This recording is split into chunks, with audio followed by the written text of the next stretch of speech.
Je vais vous raconter quelque chose que vous pouvez même pas soupçonner.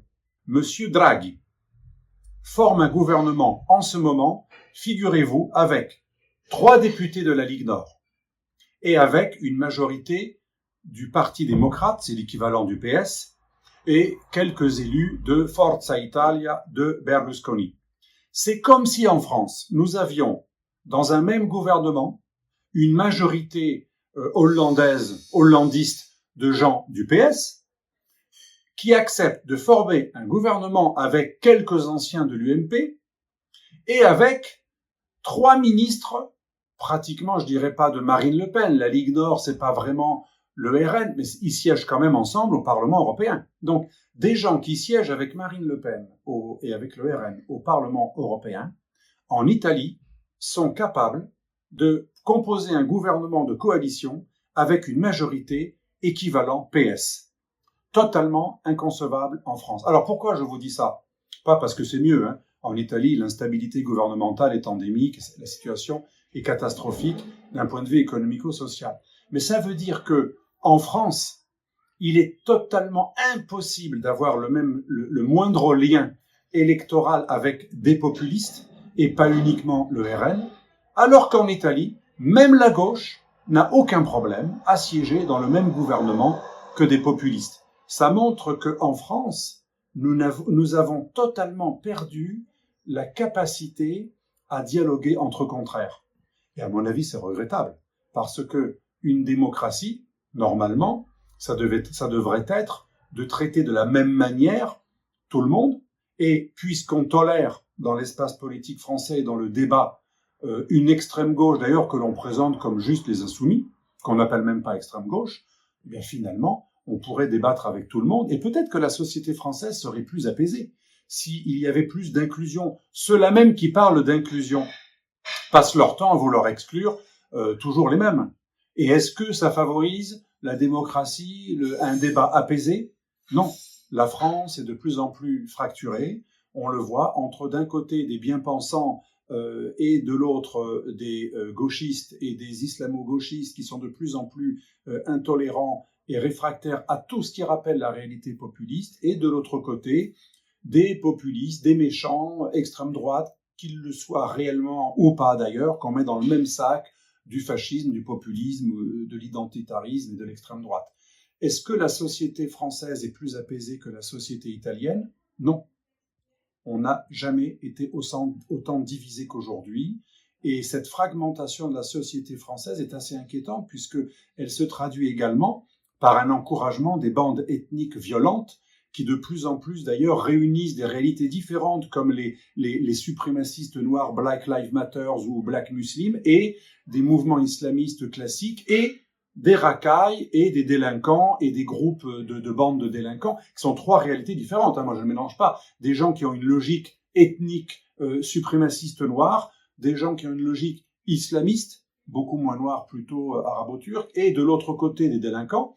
C'est 3 réalités tout à fait différentes. Mais ces 3 réalités, la délinquance des bandes, l'islamisme radical et des mouvements suprémacistes ethniques noirs africains, sont en train de se réunir dans une détestation de la France qui est alimentée par ceux qui veulent justement considérer les populistes comme le pire.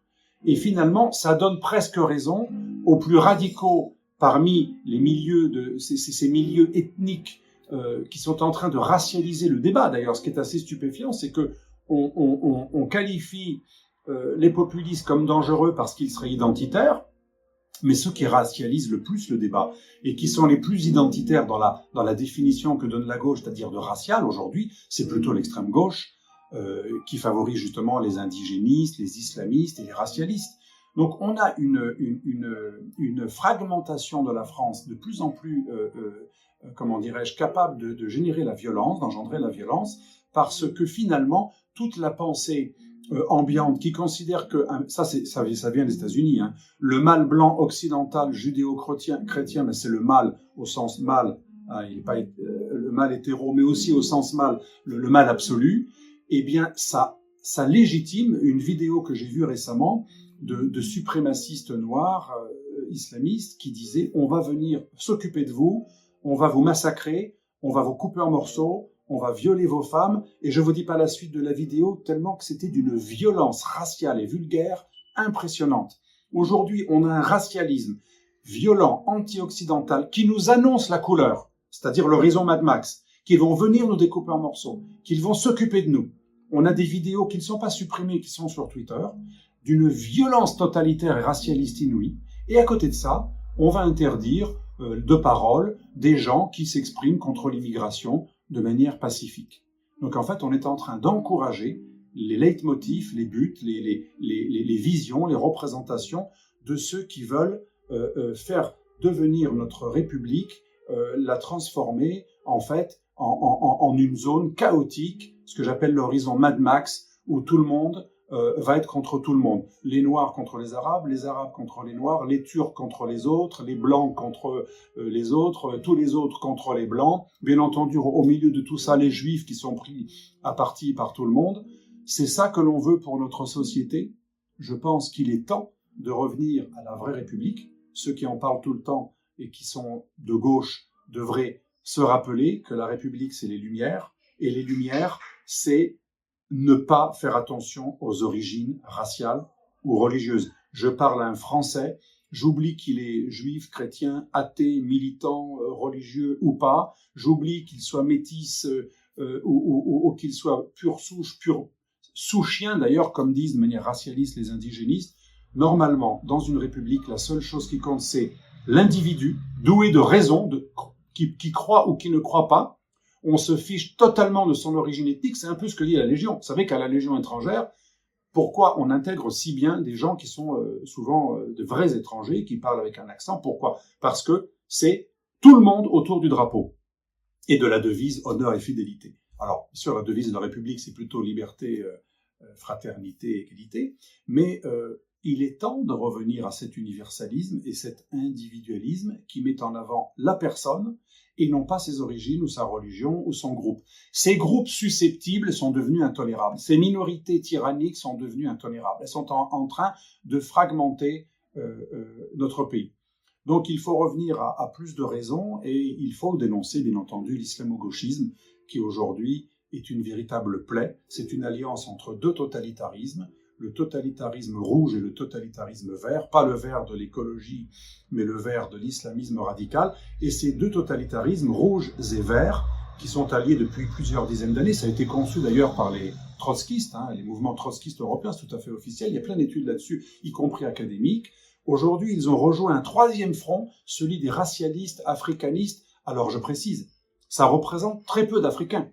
La plupart des gens d'origine afro-américaine aux États-Unis ou africaine ou pas du tout étrangers, mais par exemple des Antilles en France, n'ont pas du tout cette vision racialiste. C'est une petite minorité qui essaie de faire croire que les Français de souche seraient tous non seulement anti-islamistes, anti-musulmans et même islamophobes, mais ils seraient tous contre tous ceux qui auraient la peau légèrement plus foncée. L'idée, c'est d'essayer de faire venir dans ce front anti-gaulois, qui un jour d'ailleurs réglera ses comptes avec les Gaulois, parce que ça deviendra de plus en plus violent, à mesure que les Gaulois sont de moins en moins nombreux et de plus en plus vieux, et ils font assez peu d'enfants, les lendemains vont être difficiles. Si cette haine n'est pas délégitimée, si on continue à laisser ces minorités tyranniques paranoïser, fanatiser tous ceux qui ne sont pas des blancs judéo-chrétiens de souche, sous-chiens, comme disent les indigénistes, ça finira dans un bain de sang. Ce n'est pas la guerre civile dont parlent certains,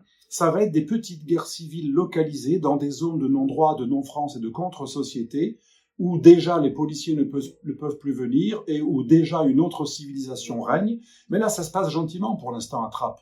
Si on laisse faire ces minorités tyranniques qui paranoïsent tous ceux qui sont leurs semblables, soi-disant, parce que je répète, la plupart des gens d'origine noire, africaine ou africaine, ne sont pas dans cette logique. Ils veulent juste s'intégrer et être des bons citoyens français. Ils aimeraient qu'on ne leur rappelle pas leur couleur. Ceux qui leur rappellent le plus leur couleur, où on parle de minorité visible, ce sont les soi-disant antiracistes qui ramènent le racisme dans le débat.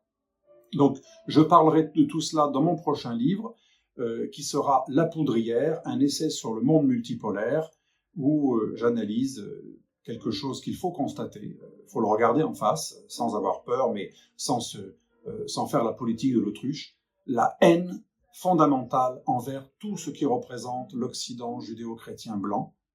Dans le monde entier, il y a un refus des valeurs occidentales, un refus de l'universalisme occidental, et ce même Occident, lui-même, sur son propre territoire, sur son sol, n'arrive même plus à défendre ces valeurs qu'elle aurait mieux fait de défendre chez elle plutôt que de l'exporter, de les imposer par des guerres chez les autres. Il va falloir se préparer à cette haine envers l'homme blanc, l'homme occidental, non seulement au niveau multipolaire, mondial, dans toutes les sociétés qui, et là on peut les comprendre, en ont marre d'être régies, d'être dominées par des valeurs qui viennent de la civilisation occidentale, mais surtout, il va falloir relever ce défi, une haine anti-occidentale qui est favorisée sur le sol même des pays occidentaux.